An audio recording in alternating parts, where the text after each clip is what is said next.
अस्सलाम वालेकुम my YouTube family, कैसे हैं आप सब। Heart touching story by Kuku में आप सबको खुश आमदीद। मैं हूँ कुकू और लाई हूँ एक नया टॉपिक, ज़िंदगी और मौत। ये एक ऐसा वजूद का नाकाबिले फ़हम राज है जो हर इंसान के दिल में बसता है। रूहानियत की दुनिया में ज़िंदगी और मौत के राज हमेशा से इंसानों के लिए एक मुअम्मा बने रहे हैं। हर कोई ये जानना चाहता है कि हमारा वजूद क्या है और मरने के बाद क्या होता है। ये कहानी एक बुज़ुर्ग की है जिनका नाम अहमद था, जो ज़िंदगी और मौत के इस पेचीदा सफ़र के बारे में गहरे फ़लसफ़ियाना हक़ाइक़ बयान करते हैं। दूर दराज एक छोटे से हरे भरे गांव में एक अहमद नामी बुज़ुर्ग रहते थे, जिनकी उम्र तकरीबन 80 से 85 साल के दरमियान थी। उनके चेहरे पे ज़िंदगी की तलख़ी और मिठास दोनों की झलक थी और आँखों में वक्त के अनमोल तजर्बात की गहराई चमकती थी। गांव के लोग उन्हें सिर्फ बुज़ुर्ग नहीं बल्कि एक हकीम और फ़लसफ़ी के तौर पे जानते थे, जो ज़िंदगी के राज़ों को समझने की कोशिश करते। एक दिन गांव का नौजवान अली उनके पास आया। अली की आंखों में सवालात का तूफ़ान था और इसके दिल में ज़िंदगी और मौत के बारे में बेशुमार उलझनें थीं।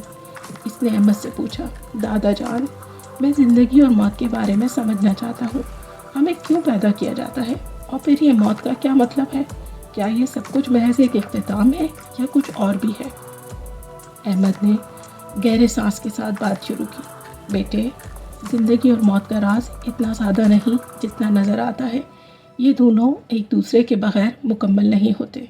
जैसे दिन के बाद रात आती है, वैसे ही ज़िंदगी के बाद मौत आती है, मगर दोनों का मकसद हमारे वजूद को समझना है। उन्होंने कहा, ज़िंदगी सिर्फ जिस्मानी मौजूदगी नहीं बल्कि एक रूहानी सफ़र है। हमारे जिस्मानी हिस्से मर सकते हैं, मगर रूह एक सफ़र जारी रखती है। ये रूह वो रोशनी है जो कभी मांद नहीं पड़ती। फिर अहमद ने एक कहानी सुनाई। तुमने चिड़िया देखी है जिसकी आवाज़ पूरे जंगल में गूंजती थी?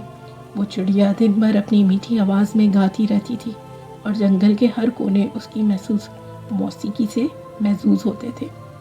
एक दिन वो चिड़िया बीमार हो गई और दुनिया से रुखसत हो गई। लेकिन तुमने कभी गौर किया है, जंगल में चिड़िया की आवाज़ अभी भी मौजूद है। हम महसूस कर सकते हैं वो आवाज़ हवा में घुल गई, दरख्तों की शाखों में बस गई और ज़मीन की गहराइयों में गूंजती रही। अली ने हैरत से पूछा, तो दादा जान, चिड़िया की मौत के बाद भी कुछ बाकी रह गया?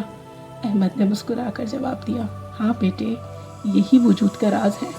मौत जिस्म का खात्मा हो सकती है, लेकिन रूह कभी नहीं मरती। वो रोशनी जो हम सब में है, मोहब्बत, यादें और हमारे असरात, यही हमारे वजूद की असल पहचान है। अहमद ने कहा, ज़िंदगी का मकसद है अपनी रूह को इस दुनिया में ऐसी रोशनी देना कि मौत के बाद भी लोग तुम्हें याद रखें। तुम्हारी मोहब्बत, तुम्हारे किए गए काम, तुम्हारी खुशबू, तुम्हारी रोशनी, यही वजूद का नाकाबिले फ़हम राज कि हम मरकर भी ज़िंदा रहते हैं। अली की आंखों में एक नई रोशनी आई और इसने महसूस किया कि ज़िंदगी और मौत का ताल्लुक़ एक दूसरे से इतना गहरा है कि इनके दरमियान की हदें धुंधला जाती हैं। इस दिन से अली ने ज़िंदगी को एक नए अंदाज से जीना शुरू किया, जहाँ हर लम्हे की कदर थी और मौत को एक नई शुरुआत के तौर पर देखा। जानते हैं दोस्तों, ज़िंदगी और मौत तो मुख्तलिफ मगर जुड़े हुए मराहिल हैं। वजूद का राज समझना इंसान को न सिर्फ मौत के खौफ से आज़ाद करता है बल्कि ज़िंदगी की कदर करने की तालीम भी देता है। हमारी रूह और हमारे अमाल हमेशा ज़िंदा रहते हैं और यही हमारी हकीकी पहचान है। कहानी पसंद आई हो तो heart touching story by Kuku को सब्सक्राइब करना मत भूलिएगा।